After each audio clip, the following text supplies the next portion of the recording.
There's a silent epidemic affecting more than 32% of all girls in this country. 1 out of every 3 is abused, mentally, physically, sexually. How do you combat it? You start by listening as the victims shatter the silence. For more than a century, the National Crittenton Foundation and its family of agencies has been supporting the needs and potential of girls in the USA who are survivors of violence. Girls who end up in foster care, juvenile justice, homeless, and trafficked for sex. 1/3 of the girls in our country have to recover from trauma that they received and experienced when they were children.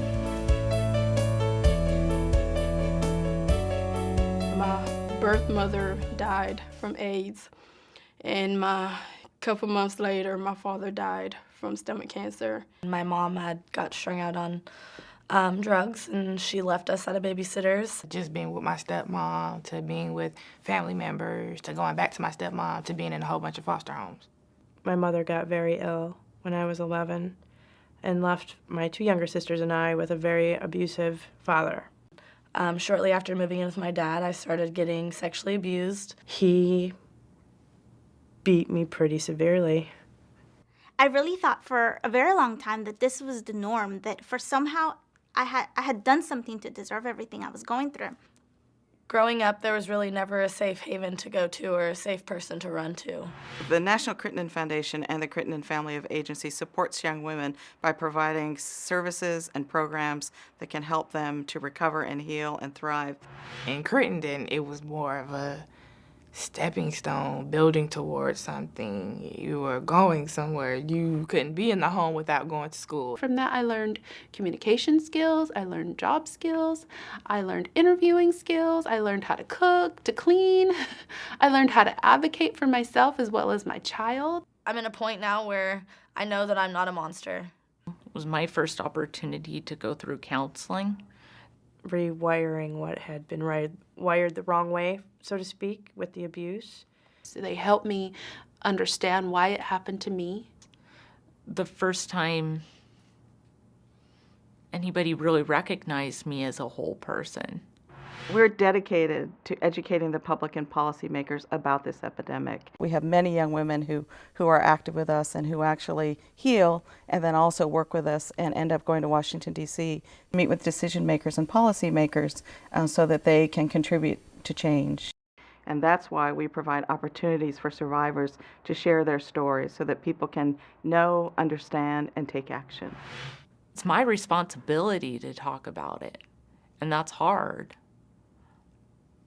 But I have to.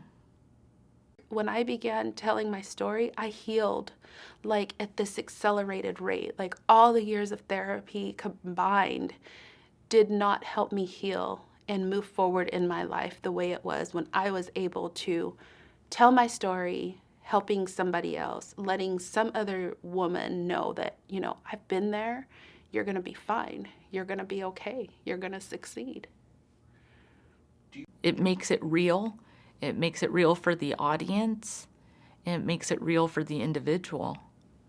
That's all I want out of it, is to know that in the end that I at least impacted one person to stand up for themselves. And I don't want any other girl to ever have to live through what I lived through and not realize how much they're worth and that their future can be really, really bright. Whatever choices that they've made, they can change their future. History has shown that with the right supports, these girls and young women can break the destructive cycles of violence and poverty to thrive and lead. People don't understand that what happened to me was a direct consequence of my environment. I had actually grown up and made it through all those storms. And I was okay. Brother Catherine, now, I can conquer the world if I want to. And can't nobody stop me. To date, the Foundation, along with their family of agencies, have served over 7 million people. For more information, visit nationalcrittenton.org.